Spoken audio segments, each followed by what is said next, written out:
The NHL takes center stage. Game at 7 o'clock tonight, and a game at 9:30 p.m. Eastern. Let's go to game number 1, 7 o'clock. That is Montreal and Buffalo. Zambonis be damned. Let's get some goals in this. Maybe we get also a game 7 as a possibility. Why? They come back to Buffalo, 2-2 series tied, entertaining series, 2 fantastic fan bases here, Joe. But we take a look at the lines. Opened up around a minus 120 price, still across the board, minus 120 price. Slight favor for the home team, Buffalo Sabres. The total listed between 5.5 and 6 depending on where you're shopping at now. Best of 3, home ice advantage, Buffalo, Joe. Give me a spread line tonight. Well, Donnie, I mean, what a different game this would have been had Montreal actually held on and won in game 4 there. But much like they didn't do against Tampa Bay, right? They had an opportunity there. Unfortunately, went back to a game 5 with Tampa, which they ended up handling business in the all-important game 5 in that series. They're going to have to do it on the road again here in a very tough environment with Buffalo. But they are going to have to be better on special teams, Donnie. They can't go 1 of 7 with a man advantage again and think they're going to hold down this Buffalo team, who, by the way, went 2 of 4 with a man advantage in that game. And that is why they're here, including, the overtime winner to get them back here, knotted up at 2 apiece. 5.5, Donnie's an interesting total in this one. It's priced like a coin flip, but I think the 5.5 is interesting. Are we going to get another one of these 2-1, maybe 3-1, even 3-2? Or are the goaltenders going to be in trouble here tonight? I tend to think we're going to get over 5.5 goals here. I think both teams are just going to let it rip here tonight. I think it's going to be entertaining. I'm looking at the over in this one. Got great hockey tonight, too. Game number 2 is going to be 9:30 p.m. out there on the West Coast. This one's going to be game number 6 and a 3-2 series lead for the Vegas Golden Knights. But as we just talked about with Montreal and Buffalo, minus 120s across the board. How about this one, Joe? The Golden Knights and the Ducks, minus 111, minus 108 splits here in a total of 6.5. We are looking forward to some great hockey tonight. Could it be closing time for Vegas moving on, or does Anaheim at home force a game 7 back in Las Vegas, Joe? What's the spread line for you here? Well, this is, put up or shut up time here. Now, I didn't expect an under last game like we got, but that was another fantastic overtime game as well, Donnie. And I think it closed around 6 in that last game there. So we're starting to see the totals come back down as we get a little bit closer here, obviously, to getting to the conference championships here. I tend to think it's at 6 right now, Donnie. I don't think it's going to get any lower. But you know what happens in these elimination games, right? If the Ducks are down and trailing, boy, that's going to be an empty netter hanging around waiting to be scored, which could be enough to get us up and over this total. I think the Ducks need to score and score often if they're going to beat the Knights. I don't like the Ducks in a low-scoring game, so I'm going to look at the over here, over 6. I don't think we get back-to-back, low-scoring games in this series. Thursday, people, rising and grinding on the early line. That's what you do. And now Prediction Markets Edge brings that information that you need to know. So maybe a different way to invest and cash in. We talk player props. We talk straight up angles. We talk taking the points. Things that you need to know delivered directly to you. Donnie right side and Joe Ranieri, Kalshi, Poly Market. We get down all over the place, Joe. We do. Yeah, we really do, Donnie. We got a little something for everybody as we have a night off from the NBA, but we have huge opportunities for the Dogs. If you think either Detroit or Minnesota can get this to a game 7, there are some great markets available right now that you can double down in.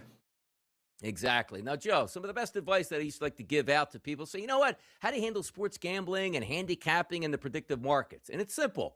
It's really hard just to win one game, so enjoy that, which means if you want to take the Philadelphia Eagles and the Dallas Cowboys and go, all right, I'm going to take the Eagles minus 3.5. Whew, nice, won that. But I lost the over, and I lost 2 player props here. I said, what are you talking about that, Donnie? That sounds like a parlay from Sportico, Joe. How about this tweet? People have lost more than $100 million placing parlay bets from Kalshi's retail app and website this year, Joe. It seems, hey, man.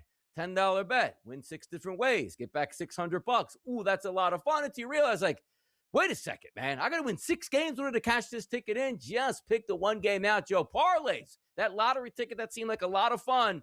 Hard to cash in. And these predictive markets here, they love the fact that you love parlays, don't they? Well, I mean, the predictive markets have figured out what the sports books figured out a long time ago. Boy, everyone loves, nobody wants to grind it out slow and steady. No. Everybody wants to hit a home run, every bet, except, at the end of the day, when you add it all up, it's like, don't show up at the roulette table that has 1 0, 00, and triple zeros on it because, you don't have a good the edge is not with you, Donnie.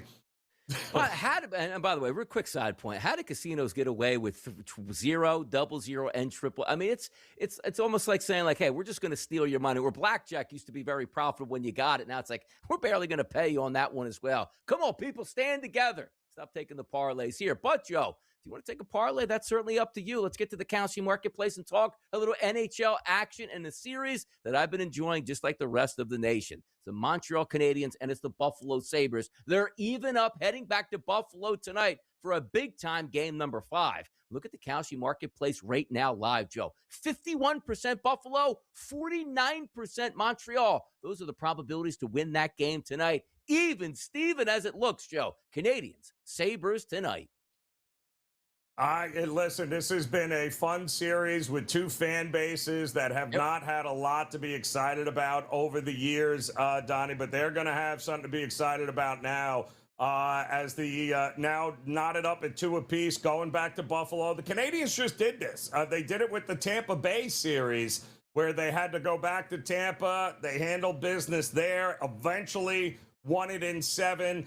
This is kind of uncharted territory for both of these teams. But I'll tell you what, we're seeing the total starting to creep down again at this point in the playoffs. 5.5, Donnie, a little low for me, especially in an all-important Game 5.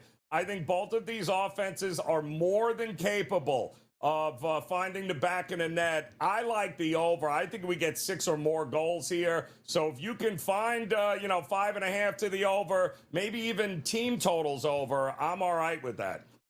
Should be a absolutely fantastic crowd in the building tonight in Buffalo. And as we like it, too. It's not a blowout situation. At the NBA season, 14, 15 and a half, 16-point spreads here in the playoffs, almost 50-50, which brings us up to our next game. It's Vegas on the road to take on the Anaheim Ducks. If you're watching this series, Vegas has a chance to close out the Ducks tonight in Anaheim. If the Ducks can win, that would force a Game 7 back in Las Vegas. Look at this, Joe, on the graphic, 51-49%. Right now, live on Kalshi, a 50-50 split on this game. Absolutely spectacular. We are anticipating an exciting game tonight, Joe. You call it. Flip that heads or tails. Who you got tonight? Golden Knights in Anaheim.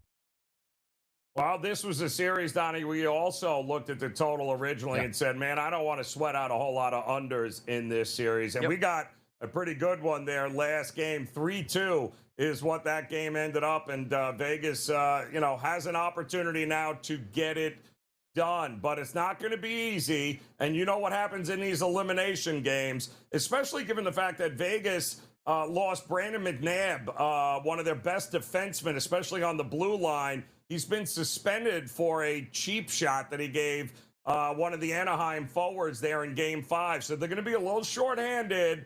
It feels like now's the time to hammer the over. It's sitting around 6, Donnie. I'd wait to see if it gets to 5.5. I doubt it will, but this feels like empty netters coming into play in this game. I think goals are coming here tonight. And especially if you are looking like from a Vegas perspective to win, Joe, here, let's just call this game 3-1 with 5 minutes left to go. You're going to see the goalie pulled, and it almost doesn't matter, Joe, unless 4 goals end up winding in the back of the net. You're not going to be like, okay, 3-1, well, we let one in 4-1 with 4 minutes to go. Let's put the goalie back out there so it doesn't get embarrassing. No, that goalie's never going to come back out here. So you also might take a look at the puck line, which you can do on the Kalshi marketplace. If Vegas wins by 1.5 goals, by the way, Joe, only trading at 30 cents here to the yes, which means 4-2 final, that Vegas does win, $100 investment pays back $334. So it's almost like, yes, this game could go to overtime and he can't win by 2. But if you think Vegas is going to win, they're probably going to win by 2+ goals tonight, just the way it shapes up at the end of these exhibition games, playoff games where there is no tomorrow if you lose. So just pull the goalie and however many goals happens, it just happens here.